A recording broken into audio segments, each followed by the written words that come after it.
Hello दोस्तों, नमस्कार। मैं डॉक्टर सुरेंद्र प्रसाद कंसली ज्योतिष आचार्य आज की ज्योतिष की श्रृंखला में आप सभी लोगों का स्वागत करता हूं। दोस्तों, जो वृश्चिक राशि वाले हैं, स्कॉर्पियंस हैं, उनका जो ग्रह गोचर होगा 2024 में वो इस तरह से है।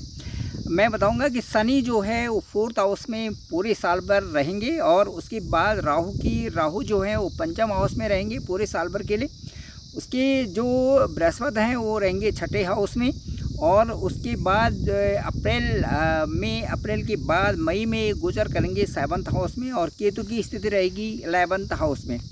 तो ये ग्रह गोचर है और इसके साथ साथ जो मंगल होंगे वो दूसरे, तीसरे और चौथे स्थान में जाएंगे फरवरी, मार्च, अप्रैल के महीने में। और फरवरी, मार्च, अप्रैल का महीना जो रहेगा वो बहुत अच्छा है। दूसरे भाव में जब मंगल गोचर करेंगे 2024 में फरवरी में, तो उस समय का ये अच्छे से एक अपने परिवार के साथ में अच्छा वातावरण इनका बनेगा, वृश्चिक राशि वालों का। और उसके साथ साथ में घर परिवार में जो सुंदर वातावरण होगा उससे नए जो है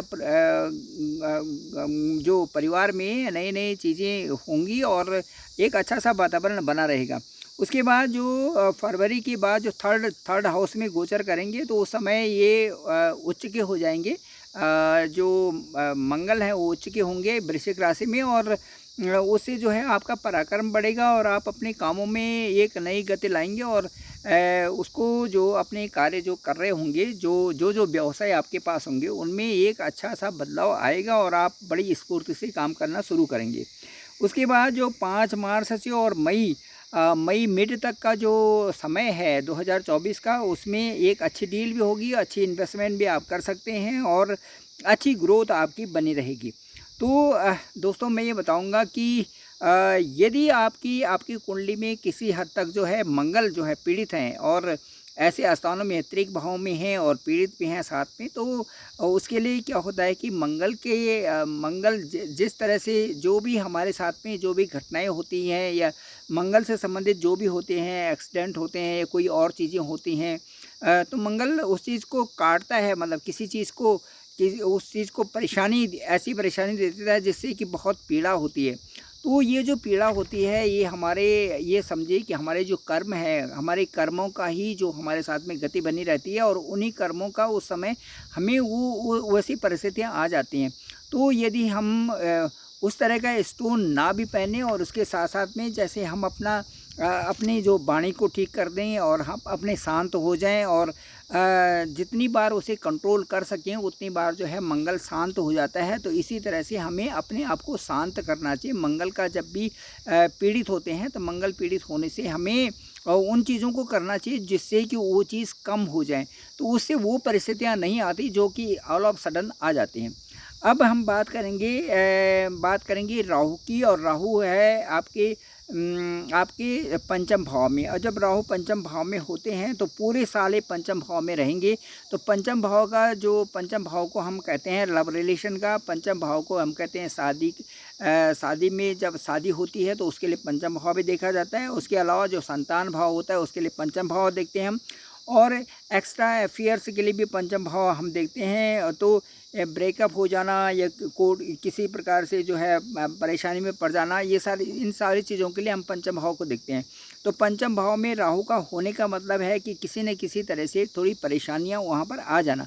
तो ये जो साल होगा ये लव रिलेशन में भी थोड़ा ठीक नहीं होगा, क्योंकि कभी वो ठीक हो रहा है, कभी वो जो है दूसरी स्थिति में हो रहा है। दूसरी स्थिति का मतलब ये है कि कभी तो लव रिलेशन की स्थिति ठीक है, लेकिन कभी ऐसे हो रहा है कि उस पैचअप हो जाता है, कभी जो है उसको ये ऐसे उतार चढ़ाव वाली स्थिति रहेगी। साथ साथ में जो रिलेशंस भी होंगे, जो वैवाहिक रिलेशंस भी होंगे, उनमें भी थोड़ा सा राहु का प्रभाव बना रहेगा। तो मैं ये कहना चाहता हूँ विद्यार्थियों को भी भ्रम करने वाली, कन्फ्यूजन वाली स्थिति बन सकती है। और जब राहु पीड़ित होते हैं तो क्या होता है कि कई लोगों की जैसे उसमें नौकरियां भी छूट जाती हैं, कई प्रकार से काम नहीं हो पाते हैं और परेशानी रहते हैं। राहु एक प्रकार से नीचे गिरा देते हैं। तो ये सारी स्थितियां बनी रहती हैं। तो इन स्थितियों से ठीक करने के लिए सबसे अच्छा यही है कि राहु की जब कुंडली में राहु पीड़ित होते हैं तो तब इस तरह से स्थितियां ज़्यादा आ जाती हैं और इसमें क्या होता है कि अच्छी आदतें बनाना बहुत ज़रूरी होती है। जो आदतें आपकी ख़राब हैं उन उन उन आदतों को ठीक बनाइए और फाइंड स्ट्रक्चर इन लाइफ। आप ये समझिए कि योर आपकी जो लाइफ है वो आपकी अपनी है, आपकी ग्रह जो आपकी कुंडली हॉरोस्कोप में है वो आपके अपने हैं। तो यदि आप रूटीन में आ जाते हैं और तो जो जो भी जो राहु से संबंधित जो भी उपाय आपको करने होते हैं, जो आप समझते हैं कि इस समय मेरी ये आदतें ठीक नहीं हैं, उन पे कंट्रोल करिए तो राहु उसी से ठीक हो जाता है। साथ साथ में मैं ये कहूँगा कि जैसे बड़े बुजुर्गों के पाँव छूना और नंगे पैर मंदिर जाना और इस तरह से इन चीज़ों से फिर वो चीज़ें ठीक हो जाती हैं। जो जो ये बड़े बूढ़े भी जो इस चीज़ को बताते हैं कि भाई इस समय राहु की दशा है तो तुम्हें झुक कर के रहना है और किसी के साथ में ज़्यादा ही चिड़चिड़ापन नहीं करना है और गुस्सा नहीं करना है और अपने तनाव को कम करना है। तो यदि आदमी ये करे तो वो दशा, उससे पीड़ा जो है उसकी कम होती जाती है।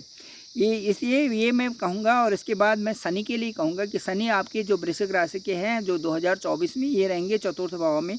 और जो चौथा हाउस होता है, जो फोर्थ हाउस होता है, ये होता है हमारा शुक्र भाव होता है। तो शुक्र भाव होता है तो इस समय वृश्चिक राशि पर शनि की ढैया तो चल ही रही है। और शनि की ढैया का मतलब है कि एक प्रकार से ऐसी परेशानियां उसमें आ जाती हैं और तो उसमें जो है उन परेशानियों को दूर करने के लिए हम उसी तरह के उपाय भी करने चाहिए। शनि की ढैया भी चलेगी और यदि ये शनि आपकी कुंडली में नीच या शत्रु भाव में होंगी तो थोड़ी ये चिंता बढ़ा देंगे आपकी, या कई कामों में डिले कर देंगे। उस हिसाब से चिंता भी बढ़ा देते हैं, काम को डिले भी कर देते हैं।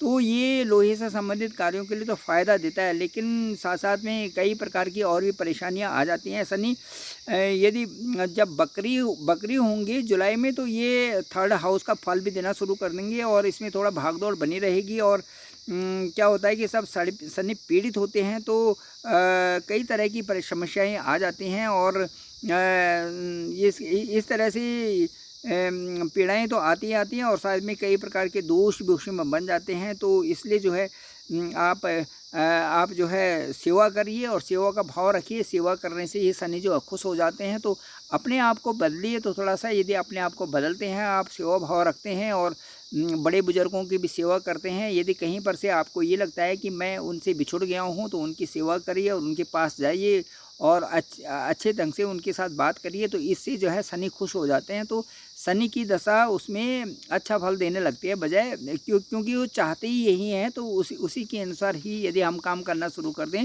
तो जो गोमेद और जो नीलम हम पहनते हैं, नीलम जो पहनते हैं हम उसके लिए इसके लिए शनि के लिए, तो वो उसको पहनने की ज़रूरत नहीं होती। क्योंकि यदि हम वो काम नहीं करेंगे जो जिन उपायों से ठीक होता है, शनि जिन उपायों से ठीक होता है, यदि हम वो काम करने लगेंगे तो उसका प्रभाव ज़्यादा अच्छा होता है। तो आप सेवा करना शुरू करिए। और दूसरी, जब शनि और राहु की दशा आते हैं तो समझ में पता आने लगता है कि इस तरह से हो रहा है। यदि चिड़चिड़ा स्वभाव हो रहा है, बहुत ज़्यादा किसी के साथ मारपीट करने का मन कर रहा है, दूसरी इस तरह झगड़ा उगड़ा करने की ज़रूरत है, समझो कि मंगल की इस समय दशा चलती है। तो मंगल की दशा शांत रहिए, कंट्रोल करिए और अपने हिसाब से जो है लोगों को अच्छा डील करने की कोशिश करें तो उसी से शांत हो जाता है मंगल भी।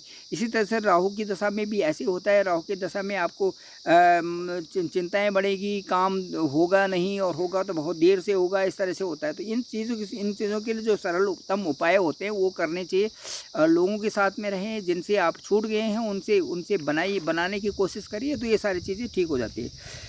तो ये है। और उसके बाद राहु आपके पंचम भाव में रहेंगे वृश्चिक राशि के, और पूरे साल में राहु पंचम भाव में रहेंगे। तो जैसे मैंने कहा कि इसमें थोड़ा सा ये देखें कि राहु से संबंधित जो चीज़ें हैं उनको आप सही ढंग से करेंगे तो आपके जो भी रिलेशंस हैं या जो भी आपके साथ में जो हो रहा है वो चीज़ें कम हो जाती हैं। अब विद्यार्थियों के लिए मैं भी कहूँगा कि थोड़ा कन्फ्यूजन और एक स्थिति रहेगी साल में, तो आप उसको ठीक कर सकते हैं। आप विवेकपूर्ण ढंग से आगे बढ़ें और थोड़ा सा ये समझें कि राहु पंचम स्थान में है। तो इसको ठीक करने के लिए यही है कि हम अपने कन्फ्यूजन को दूर करें और अपने जो निरंतर अभ्यास करके अपने पढ़ाई पर लगे रहें।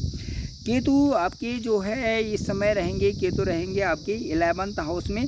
और 11th हाउस में जो है, जो ये थोड़ा मनी माइंडेड बना देता है, पैसा आएगा और उसके बाद जो प्रॉफिट है उससे आप संतुष्ट नहीं हो रहे हैं, असंतुष्ट रहे हैं, इस तरह से केतु असंतुष्ट की स्थिति देता है। लाभ भाव में है तो वहाँ पर जो भी आपका मनी आ रहा है उससे भी आप असंतुष्ट रहेंगे। इस तरह से ये 2024 की स्थिति बनी रहेगी। अब उसके बाद सूर्य जो है 14 अप्रैल से और 14 मई तक सूर्य एक उच्च के होंगे, तो आपको एक अच्छी अचीवमेंट मिलेगी। और 2 10वें और 11वें हाउस में होंगी, तो इससे आपकी अच्छी अचीवमेंट एक बनेगी और ये बहुत अच्छा भी है। तो ये मैं कहूँगा कि जो ये वृश्चिक राशि वाले होते हैं, इन लोगों को अपने जो इनके अंदर जो एक इमोशनली जो किसी के प्रति शत्रुता करने की भावना ये रख देते हैं और हम अपने अंदर में प्रतिशोध रखते हैं कि इस आदमी ने मुझे ऐसा बोला था। यदि इसको लेट इट गो करें वो, तो ये इनके जीवन में अच्छी एक ग्रोथ आ सकती है और फाइनेंशियली ये बड़े स्ट्रांग हो जाते हैं। बस यही जो चीज़ें हैं, जब ये किसी से टकराते हैं या उसको मन में रखते हैं तो उससे इनकी ग्रोथ रुकती है।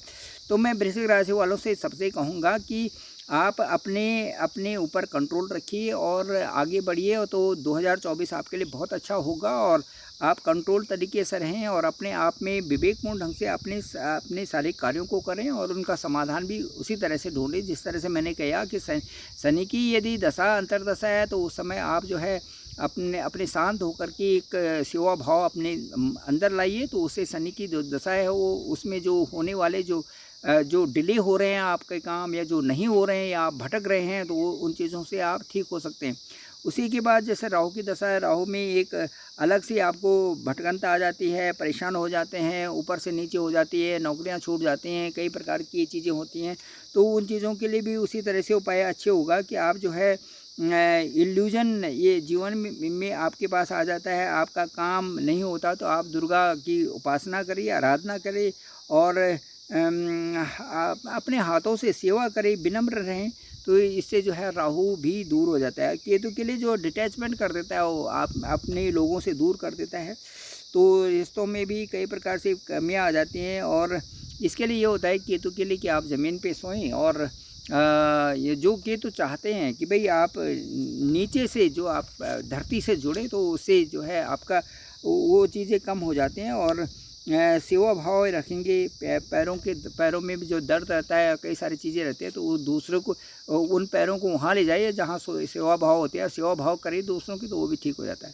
तो ये सारी चीज़ें तो मैं ये कहना चाहूँगा कि जो जिनके कुंडली में जो ग्रह पीड़ित होते हैं उनसे संबंधित उसी तरह से उपाय करें और सेवा भाव रखिए जीवन में, तो वो चीज़ें कम हो जाती हैं।